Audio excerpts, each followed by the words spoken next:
Bismillahirrahmanirrahim. Assalamualaikum warahmatullahi wabarakatuh. Alhamdulillah wahdah wassalatu wassalamu ala Rasulillah Muhammad bin Abdullah wa ala alihi wa sahbihi wa mawalah. Wala haula wala quwwata illa billah. A'udzu billahi minasyaitonir rajim.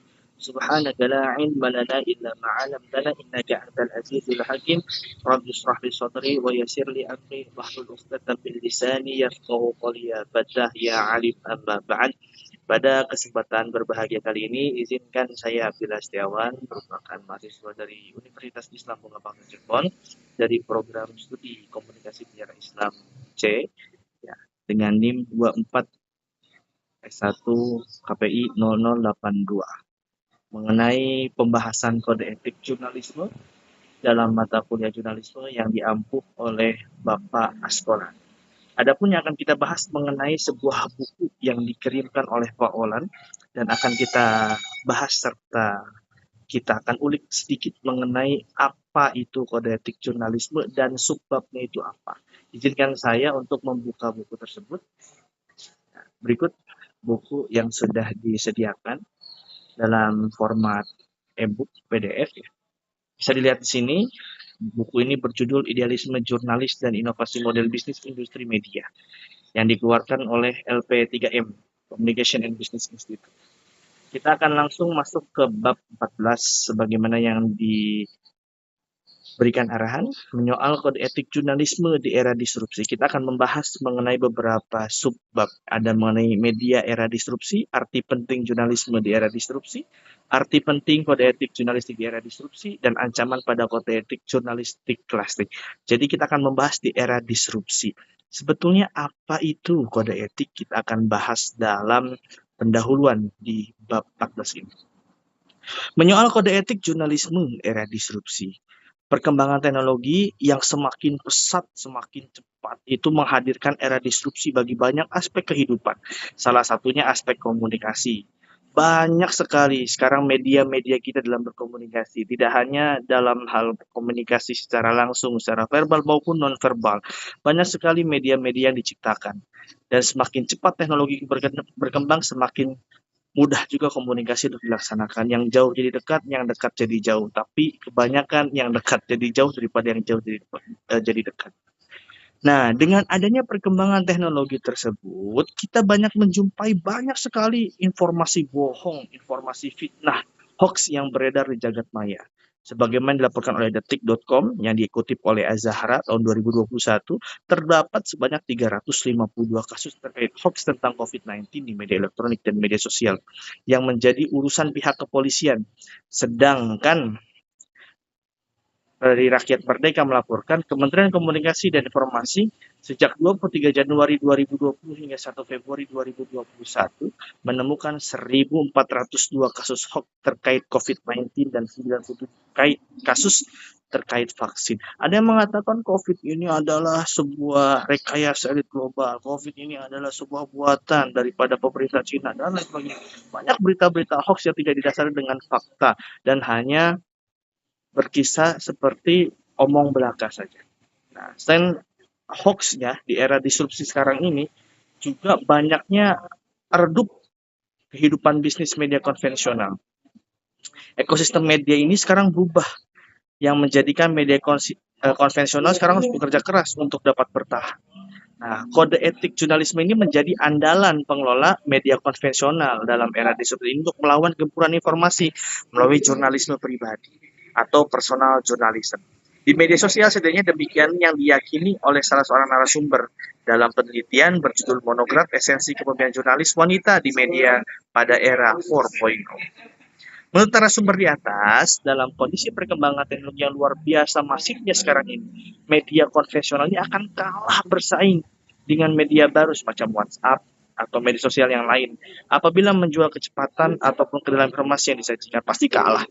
Karena orang-orang pasti akan menyampaikan pesan itu dengan WhatsApp, dengan Instagram, dengan YouTuber, dengan YouTube dan lain sebagainya. Kita kalah dengan influencer-influencer itu.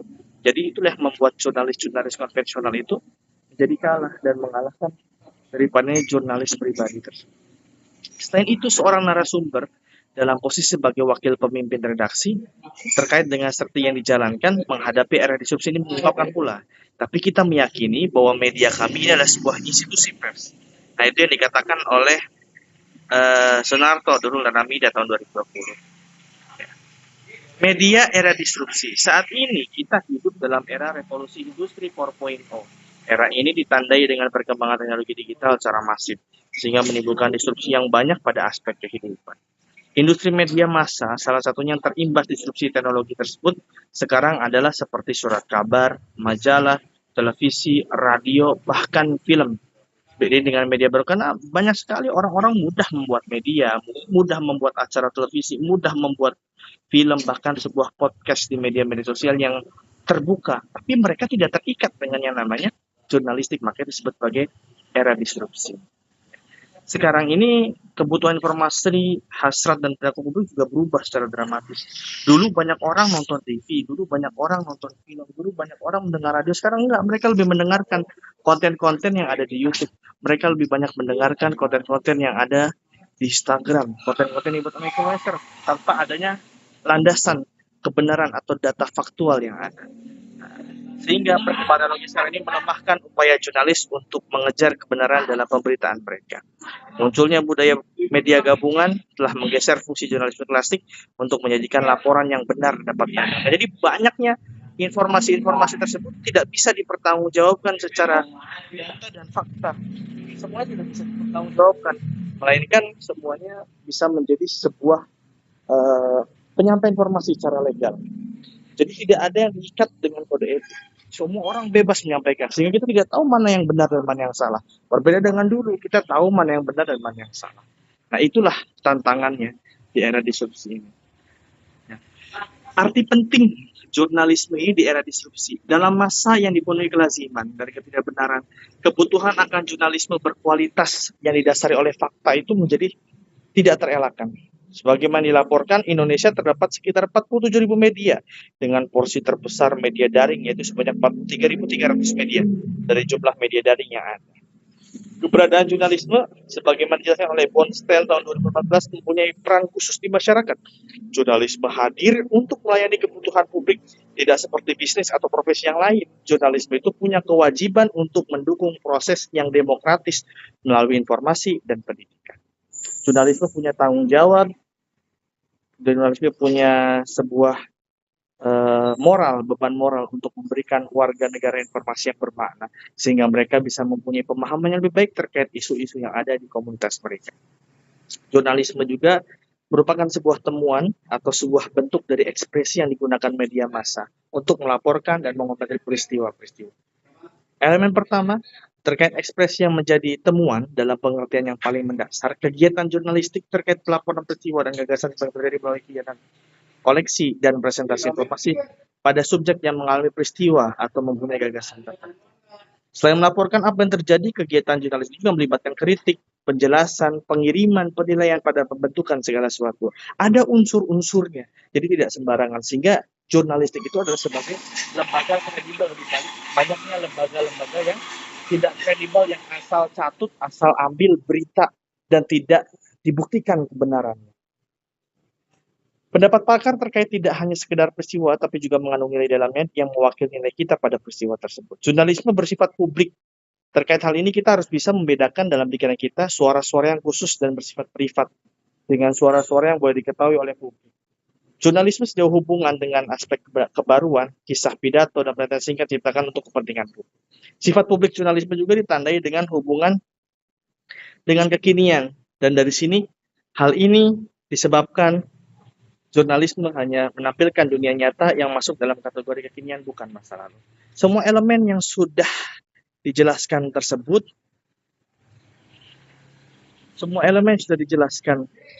tersebut, pelaporannya, penilaiannya, suara publik, dan kekinian berakumulasi dalam proses penciptaan berdasarkan imajinasi secara individu dan kultural. Nah, jurnalisme itu penemuan atau penciptaan imajinasi jurnalis dan kapasitas sebagai individu dan anggota kelompok tertentu di masyarakat. Meskipun produk jurnalis itu merupakan karya jurnalis, secara individual ya. Apa yang diekspresikan dalam produk itu merupakan perwujudan bentuk budaya di mana jurnalisme itu menjadi anggotanya. Artinya meskipun produk jurnalisme itu merupakan sebuah temuan, tapi bukan merupakan temuan jurnalis tersebut. Jurnalis hanya menyampaikan apa yang ada dalam budaya ini. Untuk mencapai tujuan itu ada 9 elemen jurnalis ya. Yang pertama, kewajiban seorang jurnalis adalah pada kebenaran. Artinya tidak boleh membuat berita bohong atau hoax. Kemudian yang kedua adalah loyalitas. Pertama, jurnalis kepada warga itu harus loyal, harus memihak kepada warga. Ketiga, intisari. Jurnalisme adalah disiplin dalam verifikasi. Keempat, para praktisinya harus menjaga independensi terhadap sumber berita. Yang kelima, jurnalisme harus berlaku sebagai pemantau kekuasaan. Jurnalisme harus menyediakan forum publik untuk kritik maupun dukungan warga. Yang ketujuh, jurnalisme harus berupaya membuat yang penting, menarik, dan relevan. Jadi tidak hanya berdasarkan rating. Yang kedelapan, jurnalisme harus menjaga agar berita komprehensif dan proporsional. Dan yang kesembilan, para praktisinya harus diperbolehkan mengikuti nurani mereka. Artinya tidak boleh didasarkan oleh paksaan, oleh intimidasi, atau oleh intervensi dari pihak luar. Di antara berbagai elemen tersebut, era disrupsi sekarang ini sangat membutuhkan aktualisasi elemen. Ketiga, terkait disiplin verifikasi. Elemen ini terkait dengan objektivitas jurnalis dalam melaporkan informasi kepada publik dengan bersikap tidak berat sebelah, artinya tidak ada pilih kasih mana yang banyak bayarnya, maka itu yang akan di-up. Bukan seperti itu, tapi harus disiplin verifikasi. Mana yang benar itu yang akan didukung. Mana yang salah itu yang harus ditindak, bukan sebaliknya. Verifikasi informasi bisa dilakukan dengan cara melakukan penyuntingan skeptik, pengecekan akurasi, dan tidak berasumsi. Bagaimana kebenaran dalam jurnalisme ini bisa diperoleh? Kebenaran macam apa yang disampaikan jurnalisme? Fakta yang ditampilkan dalam berita harus akurat dan berimbang. Akurat dipahami sebagai fakta yang benar, yaitu adanya kesesuaian antara pernyataan dengan kenyataan. Dalam realitanya, akurasi ini dapat diperoleh manakala jurnalis menggunakan sumber berita yang dapat dipercaya, meneliti fakta dengan seksama, dan menggunakan metode transparan untuk mendapatkan fakta. Posisi akurasi ini sangat penting karena menjadi fondasi bagi bangunan di atasnya.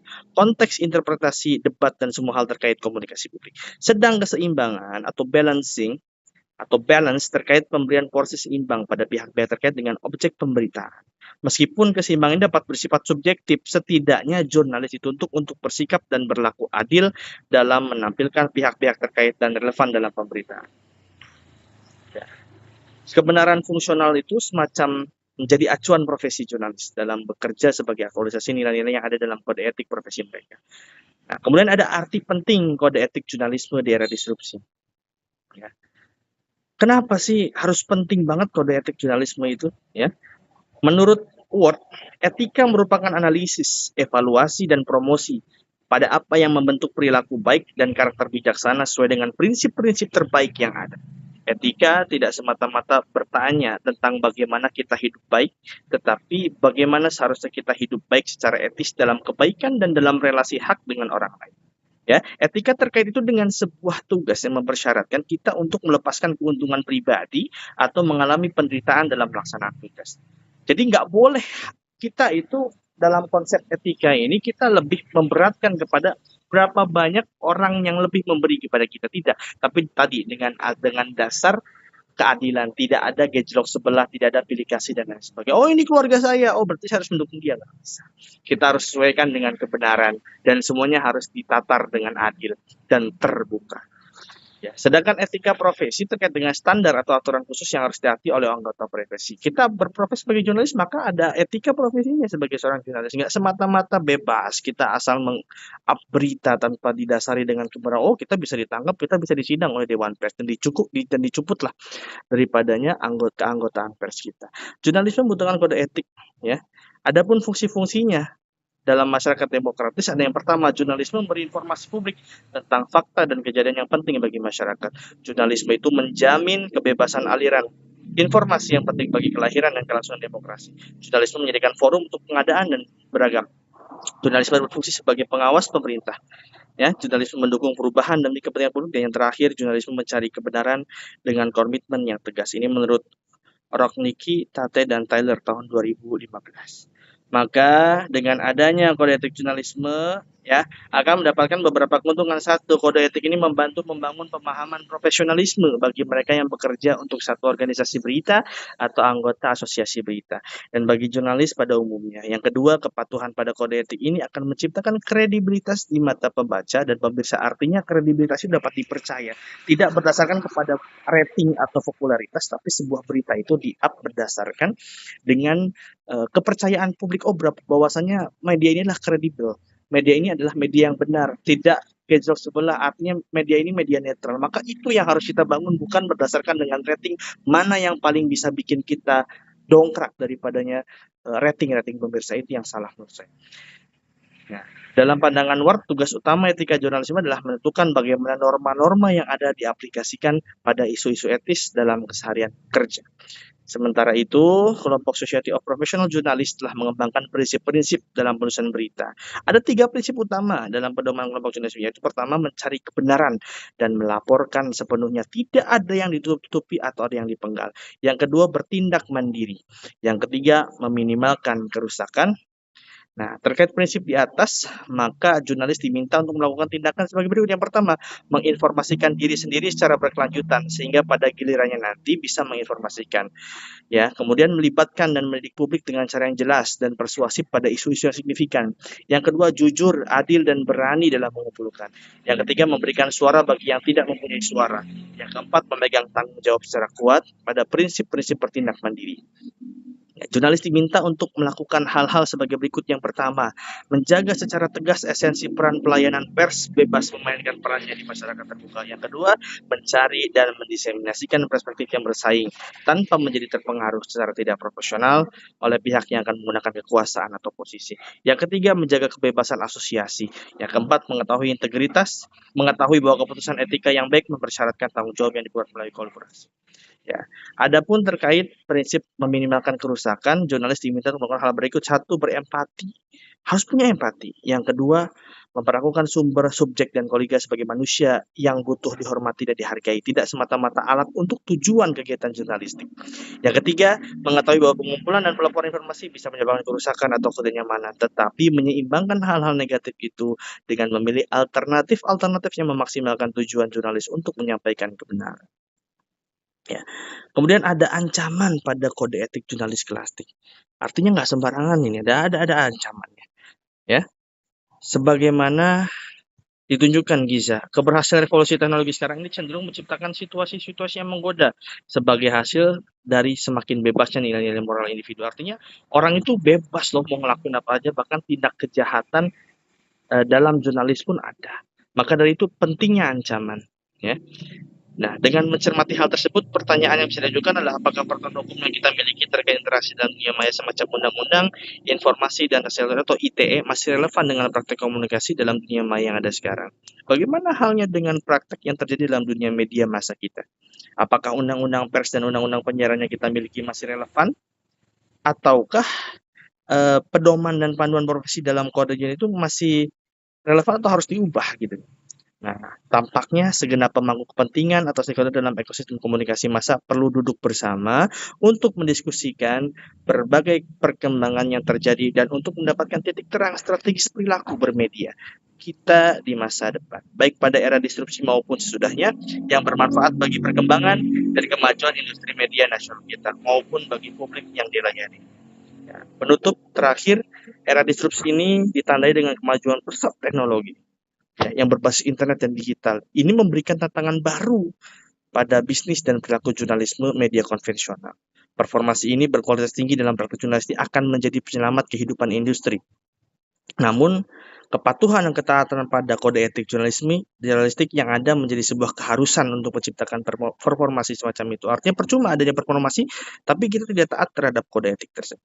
Maka hal ini disebabkan publik masih menaruh harapan akan kepercayaan sebuah lembaga atau media yang kredibel, bukan media yang menebarkan hoax ataupun berita-berita palsu di media sosial yang tidak bisa dipertanggungjawabkan. Artinya publik masih membutuhkan kredibilitas atau kepercayaan dalam sebuah media. Akan tetapi kita juga harus realistis menyikapi kondisi yang ada. Saat ini perilaku bermedia dalam jagat maya telah menciptakan ancaman serius bagi eksistensi kode etik jurnalisme jagat nyata. Artinya orang itu bisa bebas menyebarkan berita-berita tanpa disaring, tanpa diikat, tanpa adanya kode etik, sehingga mereka merasa bebas dan bisa menjatuhkan orang yang bahkan tidak seharusnya dijatuhkan. Oke, oleh karenanya perannya seorang jurnalisme itu adalah untuk menyeimbangkan hal tersebut. Ya. Oleh karenanya kita perlu diskusi dengan para pemangku kepentingan, para stakeholder yang ada untuk mendiskusikan mengenai apakah aturan-aturan pers itu sudah sesuai atau belum. Apakah aturan-aturan pers itu sudah harus diperbaharui atau harus dihapuskan, apakah harus diubah dan lain sebagainya. Maka perlunya musyawarah dan bersama untuk melihat daripadanya aturan-aturan tersebut agar terdapat kode etik yang sesuai dan dan mengikuti daripadanya perkembangan. Mungkin sekian dari saya, sudah panjang ini, hampir 20 menit saya bercerita. Ya, mungkin cukup sekian. Saya memberikan gambaran sedikit dari apa yang buku yang dikirim oleh Pak Olan. Semoga menjadi manfaat buat kita semua. Akhirul kalam, wallahul muwaffiq ila aqwamit thoriq. Assalamualaikum warahmatullahi wabarakatuh.